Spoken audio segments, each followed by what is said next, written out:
Hello all, I am Dr. Vibhash Kumar Vaid, and today in this video we're going to discuss about the osteology of femur. So you can see here, this is a femur bone, and the word femur is derived from Latin, that means is thigh bone. And this bone is also considered a type of long bone, and it is a longest and strongest bone of the body. Like other typical long bone, it has two ends, an upper end and a lower end, and in between these two ends you can see here a intervening area, and this area of this bone is known as the shaft of the femur. The femur present in a pair manner. So being a paired bone, most important question arise here, how you will identify the side of this bone. So student, always remember during the site examination, this head of the femur, which is situated in the upper end, this head is directed toward the medially, and you can also appreciate over the upper end this bony elevated part that is known as the trochanter, and this trochanter should be directed toward the lateral side. And you can see here inferiorly this is a lower end, and this lower end is made up two condyles, and also you can appreciate here the lower end is expanded. Always remember the bigger one is keep in medially. Then this is the intervening area, and this area is known as the shaft. So you can appreciate here the shaft is cylindrical in shape, and during the site examination you have always remember the anteriorly this shaft is convex. With these identification point you can easily identify the side of the femur. So this femur is the left sided femur. Now the anatomical position. So student, always remember during the anatomical position this head is directed toward the medially upward and slightly forward, and you can appreciate this is the shaft of this bone. Shaft is directed obliquely downward, so that this lower end, and we have already discussed the lower end of this femur is made up two condyles. The bigger one is medial and smaller one is the lateral condyle. So these two condyle lies in same horizontal plane. So this is the anatomical position of the femur, and also you can keep this bone anatomically like this. So this is the anatomical position. Now we're going to discuss about the bony feature of the femur. So as we have already discussed, this femur has the upper end, lower end, and this intervening shaft. So you can see here the upper end of the femur is comprises of the head, greater trochanter, lesser trochanter, this neck, intertrochanteric line, and the intertrochanteric crust. So first we're going to discuss about this semi-spherical shape head. So you can appreciate here the head is formed more than half of sphere, and you can see here it is directed medially upward and slightly forward, and you can see here this head is articulate with the acetabulum to form the hip joint. You can see here this is the hip bone and this is the acetabulum of the hip bone, and this head is articulate with this acetabulum of the hip bone, and completely it is formed the hip joint. Then also you can appreciate here a roughened pit is situated just below and behind the center of the head. You can appreciate here this area, and this pit is called the fovea of the femur. Then this is the neck of the femur, and this neck which connect head with the shaft. Here this is the shaft, and this neck is about 3.7 centimeter long. The neck has two border and two surface. Here you can see it has a upper border, it has a lower border, it has an anterior surface, and this is the posterior surface. You can see here the upper border of the neck is concave and horizontal, and it meets the shaft of the greater trochanter You can see here it is meet the shaft of the greater trochanter. Then this is the lower border, and this lower border of the neck is straight and obliquely, and this lower border is meet the shaft near the lesser trochanter. Here you can see this lower border is meet the shaft near the lesser trochanter. Then this is the anterior surface of the neck, and always remember this anterior surface is flat and it meets the shaft at the intertrochanteric line. Here you can see it meets with the shaft of the near the intertrochanteric line. This is the intertrochanteric line. And also this anterior surface is entirely intracapsular. The articular cartilage of the head may extend to this surface. Then this is the posterior surface of the neck, and this posterior surface is convex from above to downward. Here you can appreciate it is above to downward, it is convex, and from side to side this posterior surface is concave. This posterior surface is meets the shaft of the intertrochanteric crust. Here you can see it meets the shaft near the intertrochanteric crust. Then you can see here this neck of this femur makes an angle with the shaft, and the neck shaft angle is about 125 degree in adult, and it is lesser in the female due to their wide pelvis, and this angle which facilitate the movement of the hip joint. Now the greater trochanter, you can see here this is the greater trochanter. This greater trochanter is large quadrangular prominence which is located at the upper part of the junction of neck with the shaft. Here you can see it is located at the junction in between the shaft and the neck. See here, this is the upper border of the trochanter, and this upper border of the trochanter lies at the level of the center of the head. This is the center of the head. The greater trochanter has an upper border with an apex. You can see here this is the upper border of the greater trochanter, and this is the apex of the greater trochanter. This greater trochanter has three surfaces: the anterior surface, the lateral surface, and the medial surface. You can see here this is a medial surface of the greater trochanter, and this medial surface present a rough impression above and deep intertrochanteric fossa below. You can see here this medial surface has a rough impression above, and below it has a deep impression, or this impression is called the intertrochanteric fossa. Then here this is the lateral surface of the greater trochanter. This lateral surface is crossed by a oblique ridges directed downwards and forward. You can appreciate here it is crossed by oblique ridges.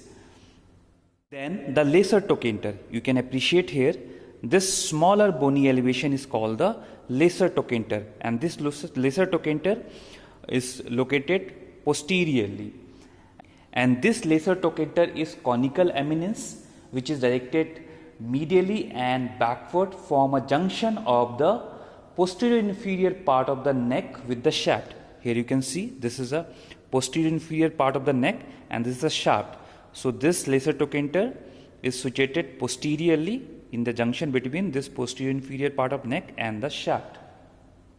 Then the intertrochanteric line. So student, you can appreciate here this is the intertrochanteric line, and this intertrochanteric line, it marks the junction of the anterior surface of the neck with the shaft of the femur. So here you can see this is the anterior part of the neck, and this is the anterior part of the upper part of the femur, shaft of the femur. This line is called the intertrochanteric line, and this line is a prominent roughened ridge which begin above at the anterior superior angle of the greater trochanter. So here you can see from anterior superior angle of the greater trochanter it is being start, and it end at the base of the lesser trochanter. Then the intertrochanteric crust. So posteriorly you can see here this is a intertrochanteric crust, and this intertrochanteric crust is mark the junction of the posterior surface of the neck with the shaft of the femur. It is smooth, roughened ridge. It is begin from the posterior superior part of the greater trochanter and at the lesser trochanter. Here you can see downward it is and over the lesser trochanter. Also you can find here a round elevation over this intertrochanteric crust, and this round elevation is called the caudate tubercle. So here you can see this is the caudate tubercle. So this is about the upper end of the femur. Now we're going to discuss about the shaft of the femur. So as we have already discussed, the shaft which present in between the upper and the lower end. You can appreciate here this intervening area is known as the shaft of the femur, and you can appreciate here the shaft is more or less cylindrical in shape. You can see here it is more or less cylindrical in shape, and also you can appreciate here the middle part of the shaft is narrowest. Here you can see the middle part is narrowest, and here this is the inferior part, and the inferior part of the shaft is expanded than the superior part. This is the superior part of the shaft of the femur. Then you can see here anteriorly the shaft of the femur, this is the anterior part. Anteriorly it is convex and it is lies obliquely or directed obliquely downward and medially, because the upper end of two femora are separated by a width of pelvis and their lower end are closely together. As we have already discussed, for study purpose, the shaft is divided into three parts: upper 1/3, middle 1/3 and the lower 1/3. So first we are going to discuss about the middle 1/3 of the shaft, and this middle 1/3 of the shaft has three borders: the medial border, the lateral border and the posterior border. This is the posterior border of the shaft, and it has three surfaces: the anterior surface, the medial surface, this one is a medial surface, and the lateral surface, this one is a lateral surface. The medial and the lateral border of this middle 1/3, you can see here this is the medial border and this is the lateral border. This medial border and this lateral border of this middle 1/3 is rounded and ill-defined, but the posterior border, you can appreciate here, this is the posterior border, and this posterior border is in form broad roughened ridge, and this ridge is called the linea aspera, and the linea aspera is a Latin word that means is rough line. The linea aspera has distinct medial and the lateral lip. You can appreciate here it has a medial lip over here, and this is the lateral lip of the linea aspera. Then the upper 1/3. So this is the upper 1/3 of the shaft, and this upper 1/3 of the shaft has two lip of the linea aspera. You can appreciate here superiorly this linea aspera over the upper 1/3, it is diverged into two lip, and this two lip which enclose a additional part of this surface. Thus this upper 1/3 has four borders and four surface. It has a medial border, this one is a medial border, the lateral border, then this is a spiral line, and this one is a gluteal line. Here you can see this is the gluteal line or lateral lip. And the surface, so it has four surfaces. One is a medial surface, this is the medial surface of the upper 1/3. Then the anterior surface, here you can see this is the anterior surface, this one is a lateral surface, and here we have a posterior surface. The posterior surface is present in between this spiral line and this lateral lip, that is also known as the gluteal line. Now the lower 1/3. So here you can see this is the lower 1/3 of the shaft of the femur. So this is the upper 1/3, this is the middle 1/3, and this is the lower 1/3 of the shaft of the femur. So this lower 1/3 of the shaft also two lip of the linea aspera diverge as a supracondylar line. You can appreciate here inferiorly this linea aspera also diverges into two lines. One is a medial supracondylar line, another is the lateral supracondylar line.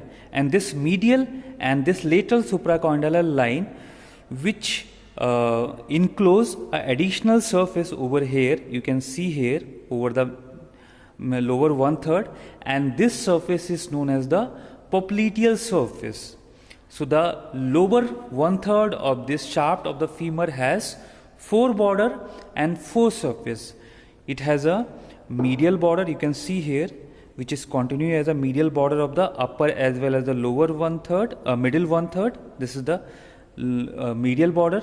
This is a lateral border which is continue with this middle and the upper 1/3, and you can appreciate here posteriorly it has a medial supracondylar line or ridge and the lateral supracondylar line or ridge, and it has 4 surfaces. One is the anterior surface, the medial surface, the lateral surface, and the popliteal surface. So as we have already discussed, the popliteal surface enclosed by this medial and lateral supracondylar ridge, the lateral surface present in between this lateral supracondylar ridge and the lateral border, and the medial surface which lies between the medial supracondylar ridge and the medial border, and anterior surface lies between the medial and the lateral border. So this is about the shaft of the femur. Now we're going to discuss about the lower end. You can see here, this is the lower end of the femur. So as you can see here, the lower end of the femur is widely expanded to form 2 large condyles, one on the medial side, another on the lateral side. This medial side condyle is known as the medial condyle, and this one is called the lateral condyle. Anteriorly, the 2 condyles are unite and are in line with front of the shaft. You can see here anteriorly this 2 condyle which meets or fuse at the line of the shaft, anterior part of the shaft of the femur. The posteriorly, you can see here, posteriorly these 2 condyle are separated and it form a deep gap, and this deep gap terms as a intercondylar fossa or intercondylar notch. You can see here this deep notch is known as the intercondylar fossa and intercondylar notch, and it projects backwards much beyond the plane of the popliteal surface. Now the articular surface of the lower end. The 2 condyles, as we have already discussed, the medial and the lateral condyle, and this 2 condyle is partially covered by the large articular surface which is divisible into patellar and the tibial part. So anteriorly, here you can see this is the patellar articular surface, and inferiorly this is the tibial articular surface. Now you can see here the patellar, this patellar articular surface covers the anterior surface of both the condyles, and it extends more on the lateral condyles. You can see here this part is extend more on the lateral condyle toward the lateral condyle. Between the 2 condyles of this surface is grouped vertically. You can appreciate here in between these 2 condyle it is grouped vertically, and it is separated from a tibial surface by 2 Fendt groups. Now the tibial surface, here you can see this is the tibial articular surface, and this tibial articular surface cover the inferior and posterior surface of 2 condyles. You can see here it cover the inferior part as well as the posterior part of these 2 condyles and merge anteriorly with the patellar surface. Here you can see it is merged anteriorly with the patellar surface. The part of surface over the lateral condyle, this is the lateral condyle, and this part surface over the lateral condyle is short and straight anterior-posteriorly, and the part over the medial condyle is longer and it is curved with the convexity directly medially. So here you can see over the medial condyle it curved over the medially, and over the lateral condyle it is short and straight anterior-posteriorly. So this is about the articular surface over the inferior end. Now we're going to discuss about the condyles. So as we have already discussed, the lower end has medial condyles and the lateral condyle. So first you can see here, this is the lateral condyle, and this lateral condyle is flat laterally. Here you can see this is the lateral part of the lateral condyle. Laterally it is flat and it is more in line with the shaft. Here you can see it is more in line with the shaft, and therefore it take greater part in the transmission of the body weight of the tibia, through its less prominent than the medial condyle. It is short and stronger as compared to the medial condyle. You can see here it is short and the stronger, and the lateral aspect of this lateral condyle present a prominence called the lateral epicondyle. You can see here it has a prominence bony part which is known as the lateral epicondyle. Here you can see another groove you can appreciate just below to this epicondyle, and this groove is known as the popliteal groove, and this popliteal groove has a deeper anterior part and shallower posterior part. Here this is the anterior part which is deeper, and this is the posterior part which is more or less shallow. Then the muscular impression on the muscular impression posterior superior to the epicondyle. You can see here just posterior superior part. Here we have a muscular impression to this epicondyle. Now the medial condyle. So this is the medial condyle of the femur, and this medial condyle of the femur is convex medially. So this is the medial part of the medial epicondyle or medial condyle, and medially it is convex, and the most prominent point of the medial part of the medial condyle is called the medial epicondyle, and posterior superior to this epicondyle there are projection, and this projection is called the adductor tubercle. Here you can see posterior superior to this medial epicondyle, here we have a projection, and this projection is known as the adductor tubercle. This tubercle is a most important landmark, the epiphyseal line for the lower end of the femur passes through it, through this tubercle.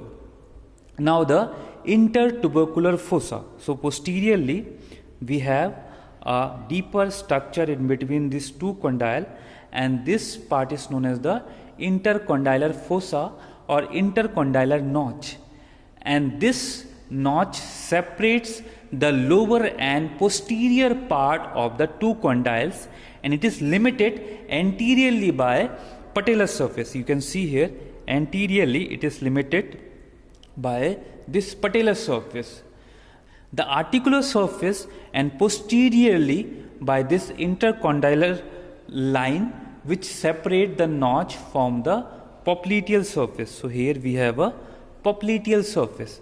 So this is about the anatomical site determination and the bony feature of the femur. I hope all of you understood the topic. Thank you for watching.